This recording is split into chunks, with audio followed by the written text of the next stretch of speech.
Hello, everyone. Welcome back to the podcast, Spiritual Relationship.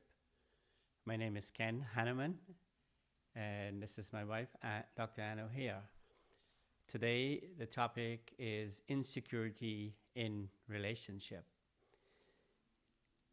I think it's a very important topic, especially in marriage. And I would like to ask Anne how she defines insecurity. She feel. Well, one thing that I thought of is to make a distinction between insecurity and jealousy. Because I feel that jealousy is a whole nother level. Like, would you agree with that? Yes. Jealousy is a whole nother level, and we're going to do a whole nother episode on that. But in insecurity, I feel you could also call it like a trigger. There's something that happens, and somehow it makes me feel like self doubt, or I feel concerned, or I feel a little worried, or I feel unstable in some way. And I was saying to Ken, like, what about the male side? What did he feel like on the male side? Like, if you feel insecure, what do you feel like?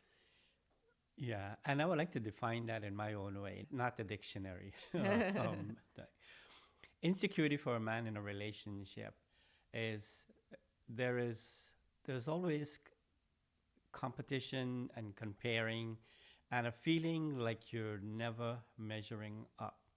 It starts with all these you can say these justification. I don't have enough money. My I'm not strong. I'm not rich. I am not as charismatic as somebody else, or I'm not a good player as the other one. There's always this competition, and it does result in a lot of insecurity, and therefore you're very sensitive to maybe to insults, or you're very sensitive to someone pointing out something at you.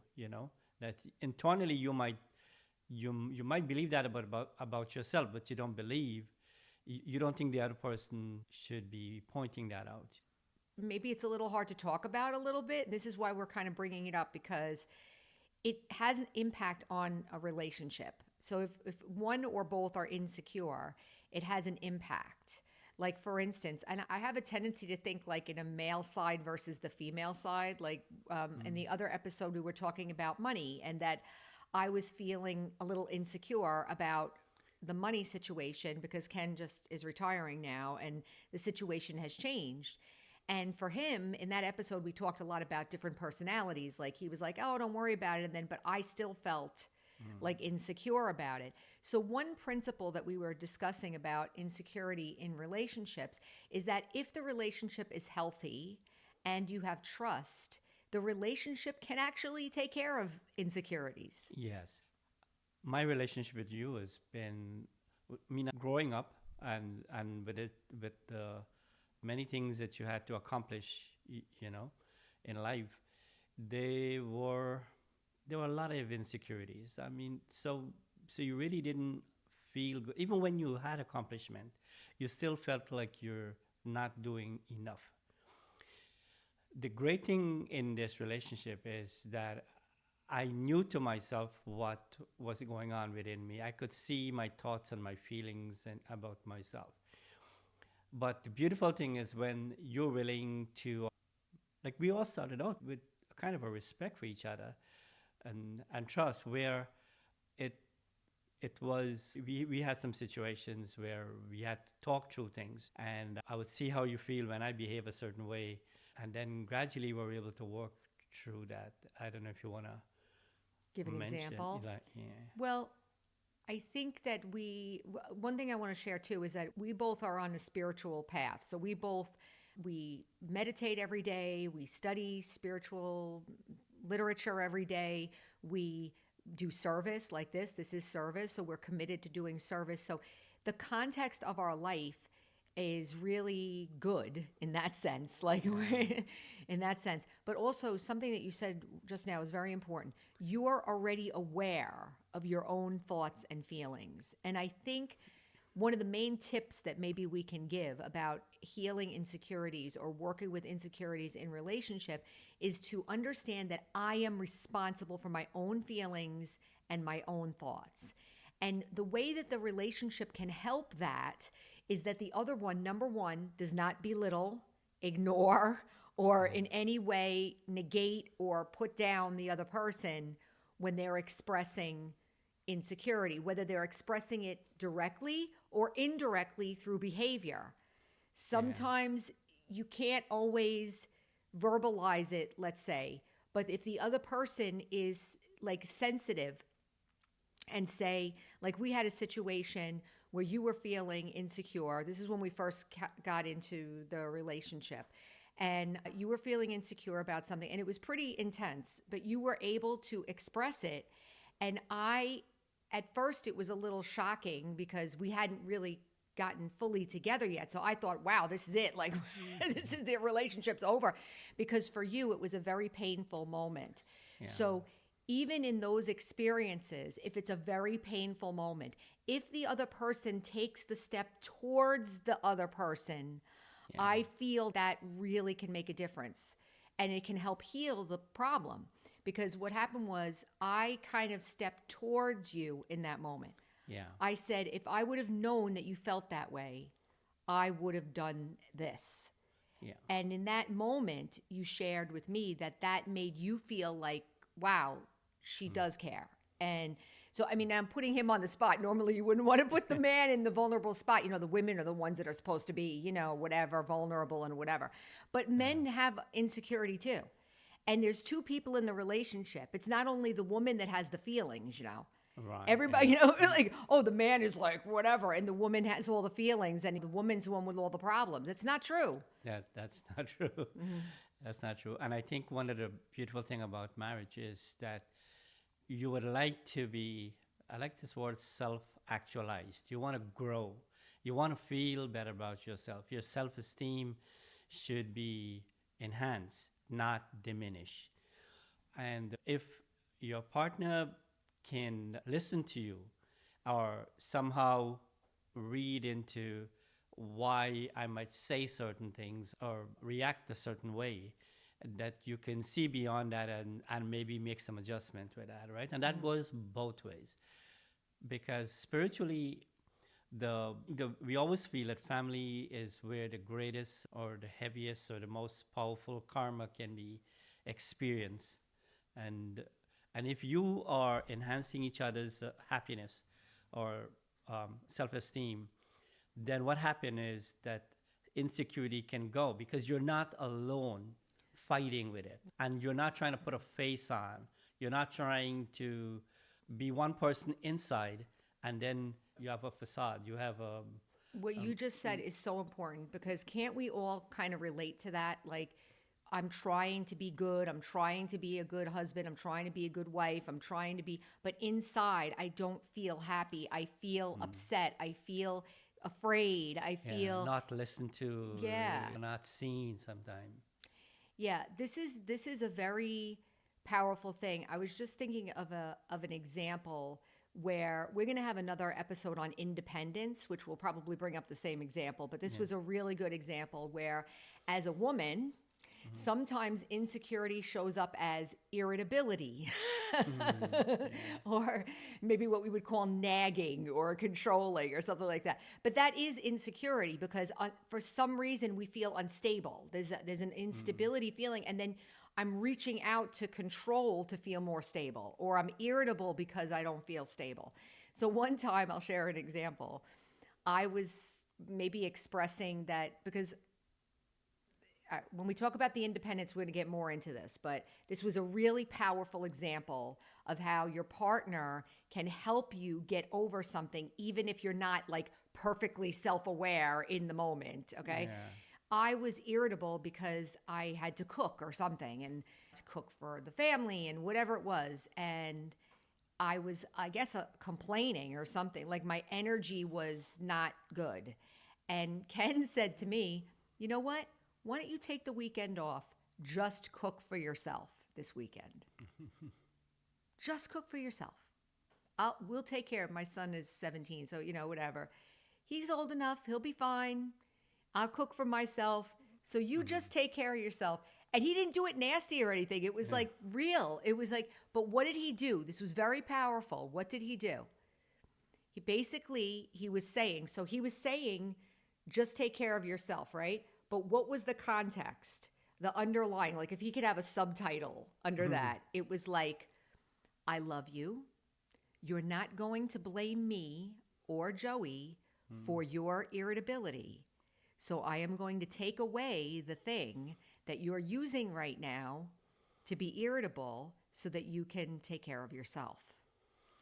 Yeah. And it totally worked. But I have to share what happened, because when he said that, it was so unexpected that it was almost like my brain was like short circuiting, because it never occurred to me to just take care of myself. This is a very powerful theme that you're going to hear in a lot of the episodes, is that we have to be, on one hand, you have to be sensitive to each other. And it's easy to be sensitive when the person's vulnerable and sharing, but it's maybe not so easy to be sensitive when they're not fully aware, Yeah. maybe not abusive. Again, we're not going to the extreme here, not abuse.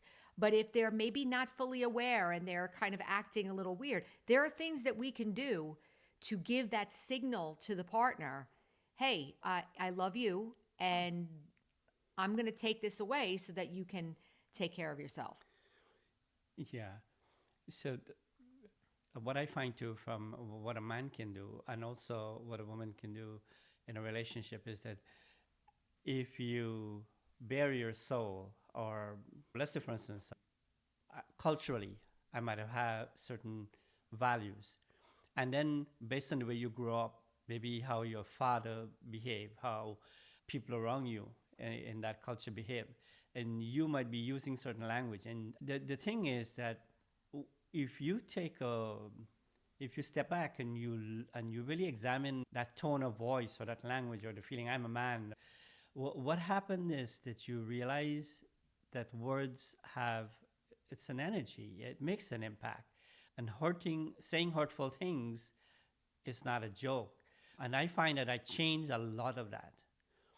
And the other thing is that man works full time, so I should realize that if I take something off the plate, then it will be more comfortable. It's like you show you care by actually doing something, not just saying I love you, or not just take somebody out for a dinner alone sometimes, or go on a vacation sometimes. When the day-to-day life, you are saying things that are demeaning. Once you take that out, and that's what I really focus on, and because you're helping me so much, I don't think, even spiritually, I mean, I do yoga every day, and you're trying to increase and improve, make the mind so calm. But the thing about life and about spiritual growth, you can't just have that experience. You have to actually bring it out in practical life. And it has to bear out. It has to have some impact for it to form or become part of your nature, part of your personality. So I could say you're my greatest help. If I'm seeking this higher consciousness, without you, I wouldn't have been able to do it. You know. Look how beautiful that is too, because that is the ultimate thing that a relationship can give.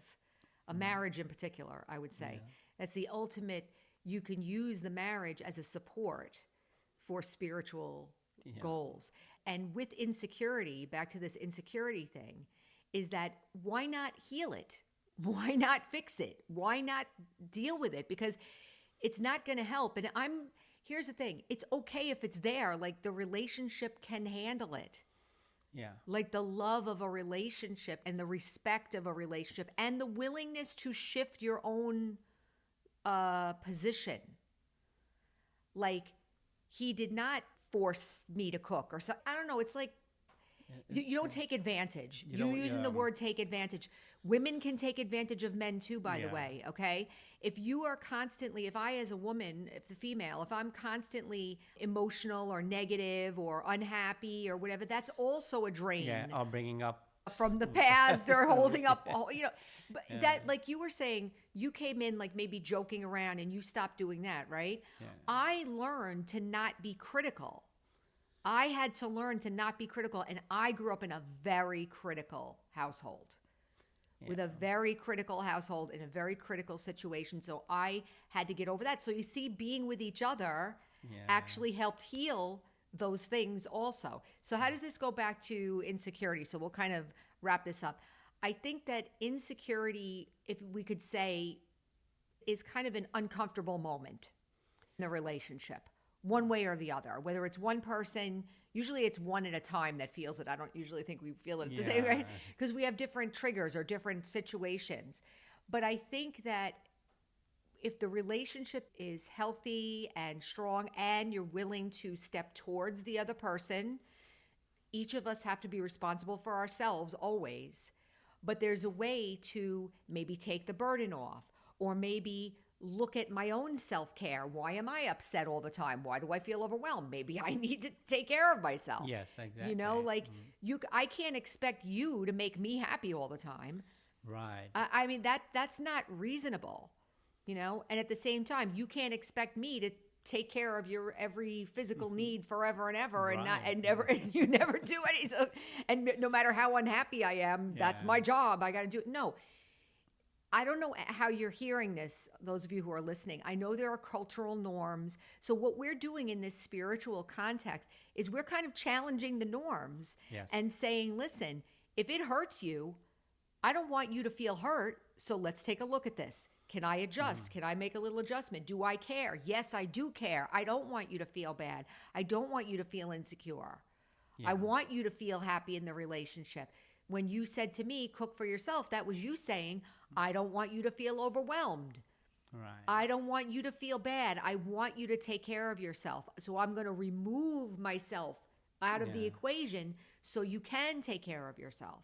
Yeah, I mean, cooking is just one example, right? Yeah. But you know, one thing there's always this complaint. Women always say men don't listen. And I think sometimes we don't understand what is listening. What I find is listening is not just listening to the conversation or what they want, because sometimes the needs are actually deeper than that. Because if you're coming into a marriage and you're trying so hard, you're working hard to make it work, but you need to be you need to be, maybe you need some approval, or you need some assurance that what you're contributing is very important, and that I really appreciate that. And not just in words, but also in actually doing something to make the person feel appreciated and to celebrate that in the relationship. So in a way, you're building up each other. One mistake I think we make is that we tend to praise the neighbor or somebody else in front of when you do that, it's comparing, and you don't, I'm praising some other woman or some other at workplace or something like that. These are little things, but I feel that if you take care of the little things, Yeah. you begin to understand that you didn't realize how powerful your words are, and that there are options. You can broaden your understanding of relationship, and you can find the right kind of language to communicate your heart, your feelings that you have for the person. So love is not I love you alone. Love is how you make someone feel. And I think that is listening. Listening is try to choose the right environment, and the words, and the way how you interact to touch the other person. And that really helps in security, and it really builds, because many of us are coming from background where we're starting out life very insecure, Yes. and therefore we need that kind of assurance and help. You know, I just had one last thought. If you're watching this, you may be able to pick out the main insecurity of both of us as we're sharing. You know, you may be able to hear it, right? But in a relationship, we know what it is. You know what the other one is. And I feel so grateful that he knows what mine is, and he never, ever, ever in 13 years of being in relationship and 7 years of marriage, never has taken advantage of that vulnerability. Right, yeah. And so I don't believe I have ever taken advantage of that Oh, no, either. right. So, and that makes you feel safe, and that makes you feel secure, and that helps create a foundation whereby anything can be handled, really, I think. Yes. So, All right, so let's finish there, and we will see you next time. Thank you for listening. Okay, Thank you. bye bye. Bye bye.